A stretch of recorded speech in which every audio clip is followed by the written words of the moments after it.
Welcome to our group behavior change project presentation. In this presentation, we will briefly describe the project that we worked on throughout this semester and our findings as they relate to the original study that we attempted to replicate. Our group members include Lauren Champion, me, Cami Crawford, Claire Holman, Tate Jacobson, Brianna Mills, and Emily Yoder. Hello, my name is Tate Jacobson, and I'm going to first talk a little bit about some of the supporting literature for our study, and then I will talk about our original study as well. So we found a few different journal articles, all of them studying habit reversal and its effects. One of the first studies we found studied a community with 526 members, and they checked to see whether or not they were fearful of speaking to a large group of people, and it showed that 55% of the sample was in fact fearful of public speaking, which is a pretty substantial amount and is part of the reason why this study happened, because they realized that public speaking is something that people are so fearful of. Additionally, engaging in public speaking can cause anxiety and then tends to bring disfluencies because of that anxiety that make the speech less effective. So just another reason why this study was so important. Additionally, using public speaking in an efficient way can help to improve communication between groups, also bring success in your occupation, and can help to assist with job interviews. It's just a super important skill to have, especially for behavior analysts. Additionally, like I said before, speaking efficiently and clearly is an important skill to have, because as behavior analysts, you'll have lots of consults you'll have to deal with. You'll have conferences, you'll have to speak in front of your fellow behavior analysts. So it's just a good skill to have. And because stuttering and filled pauses are so similar, it has been noted that habit reversal could be effective because it was very effective with stuttering. So that was part of the reason why they studied it again with filled pauses. And for our original study, just a few tidbits about that. The study was conducted because there was success using habit reversal to lower the occurrences of stuttering and different habits. So that was something that they researched in the past, and they realized that habit reversal is successful with that. For this specific study, they used a non-concurrent multiple baseline design across participants, which we then replicated. And the background literature for this article is comprised of around 13 different articles, all supporting the use of habit reversal in many different forms. The purpose of our study was to replicate awareness training and competing response to decrease filled pauses within public speaking.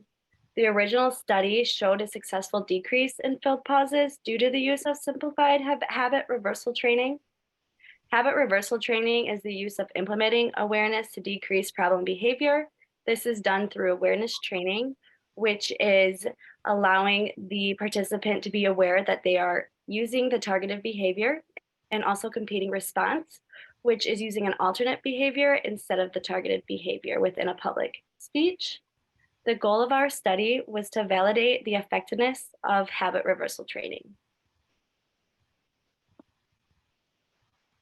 So for our participants of this study, there were 6 of us. We were all grouped together because we're enrolled in a master's program for ABA therapy at Ball State together. There are 5 female participants and 1 male participant, all whom were also the researchers. And these participants were grouped on commonality of location because all of us live in an Eastern time zone. So this made the project easier, much easier to conduct. And the ages of the participants ranged from 23 to 38.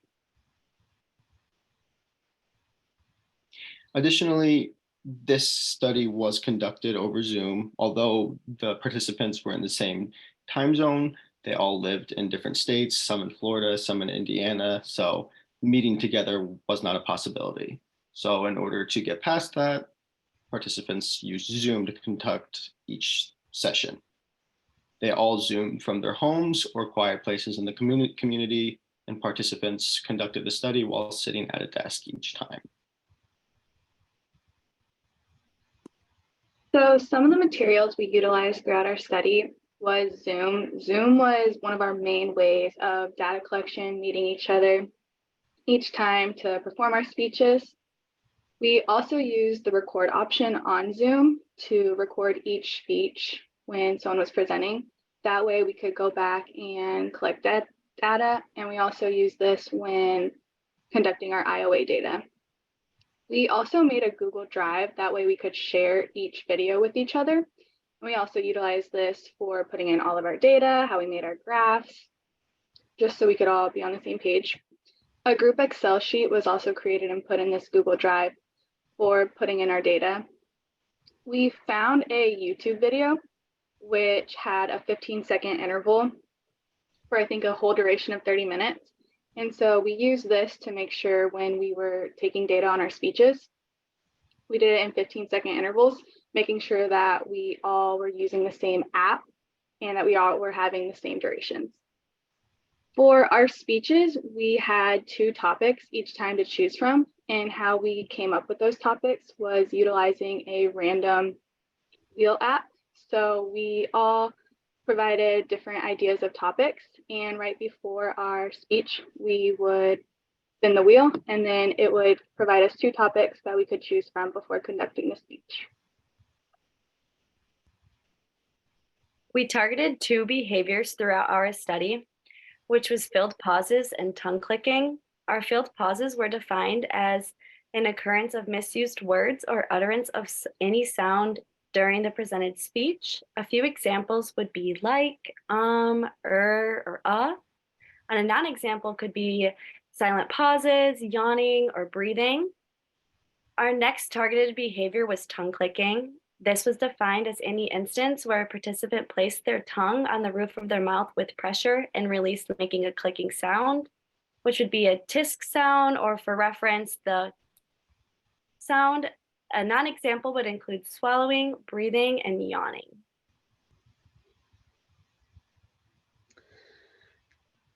Data was collected via Zoom, as previously mentioned, and we recorded those meetings.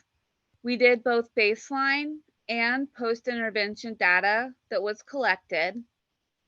Each speech was between 3 to 5 minutes long, which counted as 1 session per speech. The sessions were scored using a 15-second interval timer from YouTube, again for the continuity.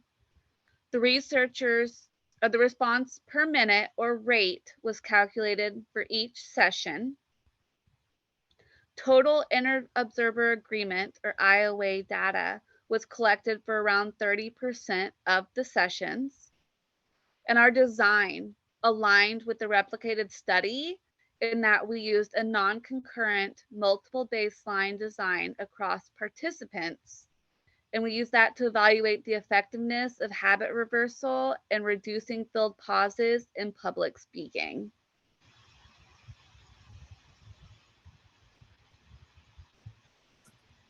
For our group of 6, we divided ourselves into 2 groups of 3 for data collection. Every person served as both the researcher and participant during our meetings in rotation. For example, my small group was composed of me, Emily, and Brianna. I was the researcher while Brianna was the participant. Brianna was the researcher for Emily, and Emily was the researcher while I was the participant. We gathered inter-observer agreement data. The extra person was responsible to take data as the second observer when we gathered the inter-observer agreement data.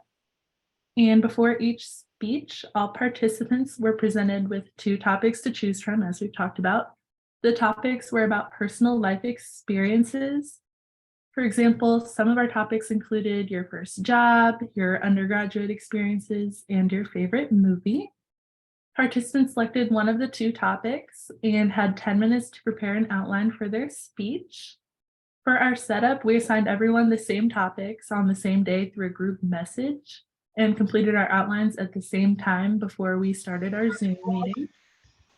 The Zoom meetings consisted of participants giving their speeches back to back, with the participants assigned researcher giving the time requirement reminders. Participants were verbally prompted, please continue, if they attempted to end a speech before it had reached 3 minutes in length. Participants were also verbally prompted 1 minute remaining when they reached the 4-minute mark. All speeches were recorded on Zoom, and the recordings were sent to each group's members for data collection after each meeting concluded. The treatment for our target behavior was a simplified habit reversal, replicating the one used in the Mancuso and Miltenberger study. This consisted of 2 main parts, awareness training and competing response training.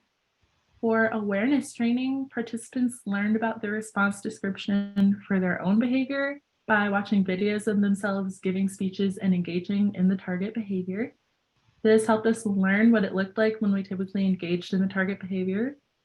And participants were assigned to do this on our own time, since we each had access to videos of our speeches.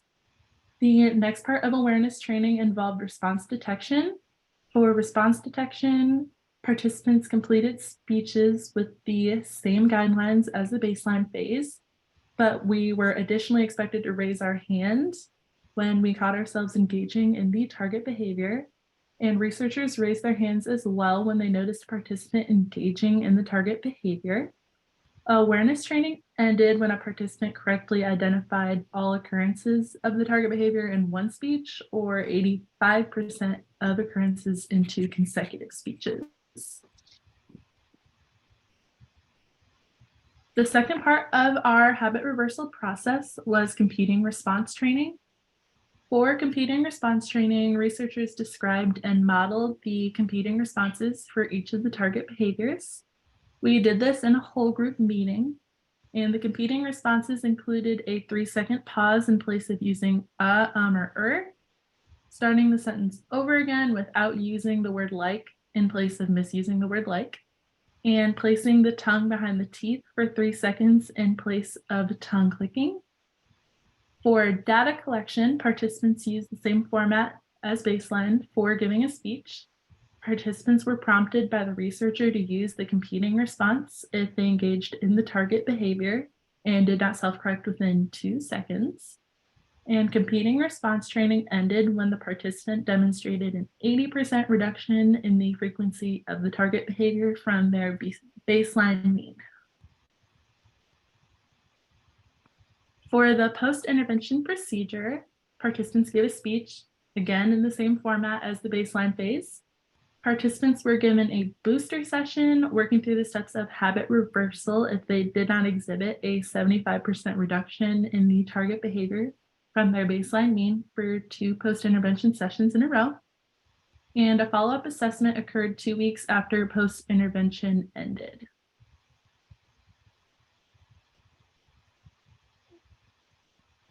Throughout data collection, we collected inter-observer agreement data to ensure accurate frequency count of the target behavior.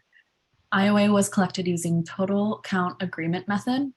Each participant in our 2 groups of 3 viewed their own group members' videos and collected frequency data on target behavior occurrences. It's also important to note IOA data was collected for around 30% of the sessions, consistent with IOA data taken in most experiments. The formula we used is as shown below, where the lower number of counts is divided by the higher number of counts times 100.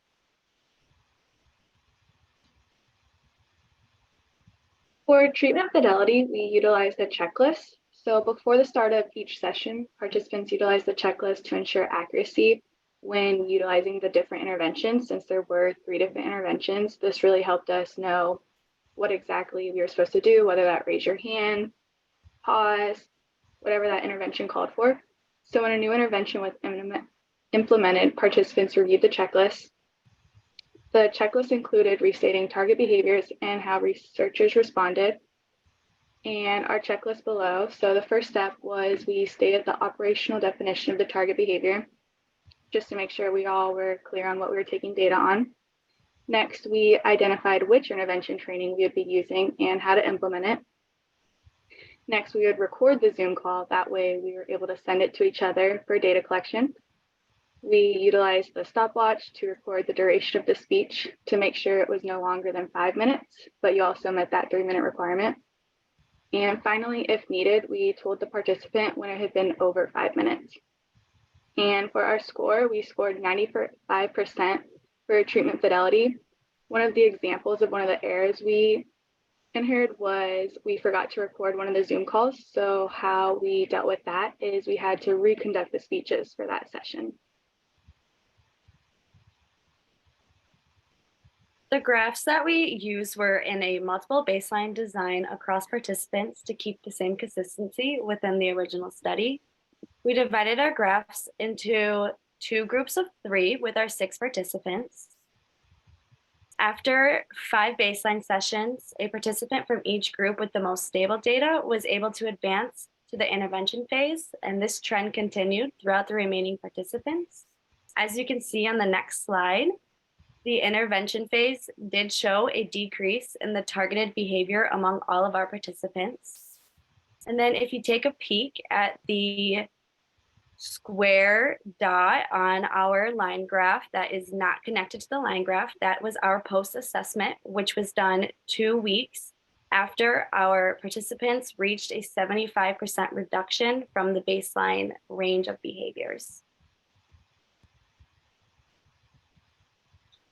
Okay, so here is some of our data. We took data for total study, average and range, and additionally, the average and range for each participant, both in baseline and in treatment.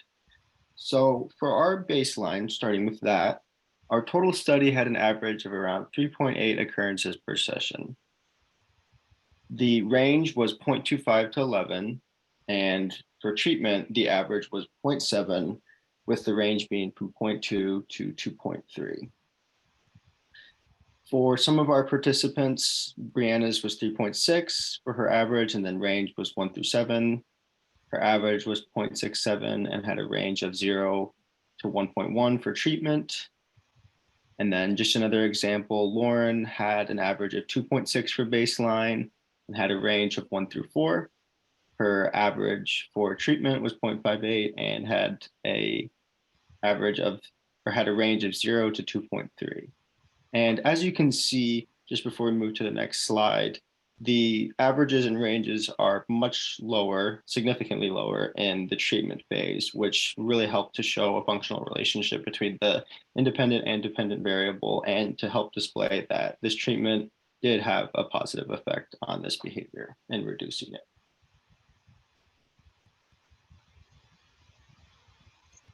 The results of our study showed a decrease in filled pauses during public speaking with the use of habit reversal training. These were similar results to the finding within the original study. And like Tate had mentioned, we did see that positive correlation. So we were able to conclude the use of this intervention being successful to validate the effectiveness of habit reversal training used on public speaking.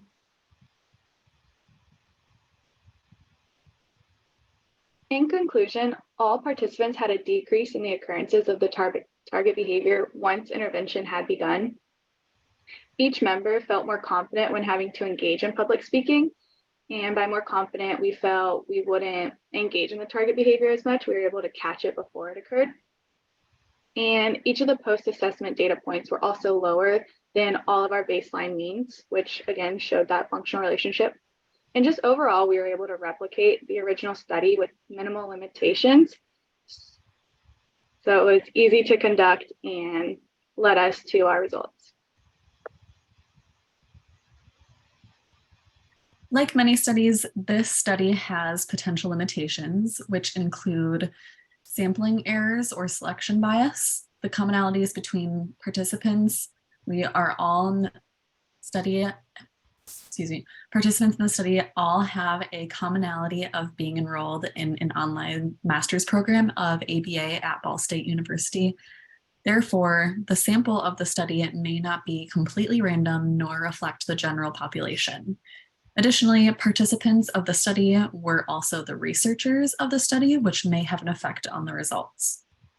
Next is methods, instruments, or techniques used to collect data. The first is human technological error when using the 15-second interval timer or when recording our videos for data collection.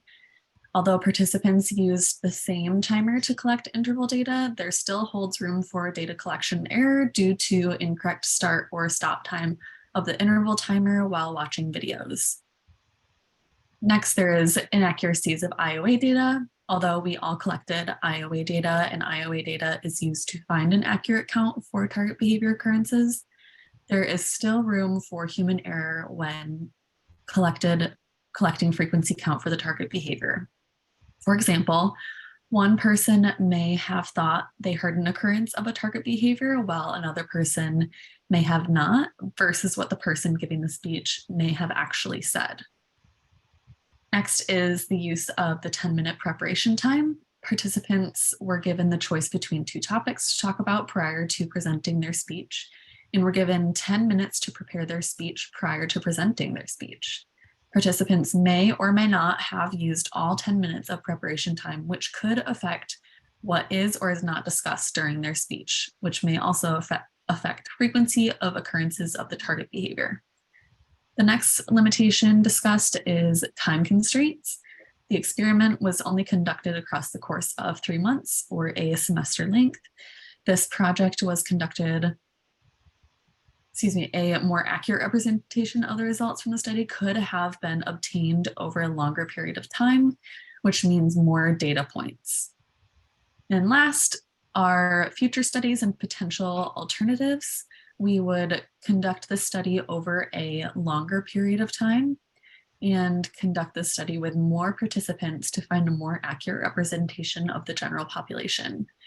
Additionally, more of a random selection of participants would be helpful as well. And here are our final references.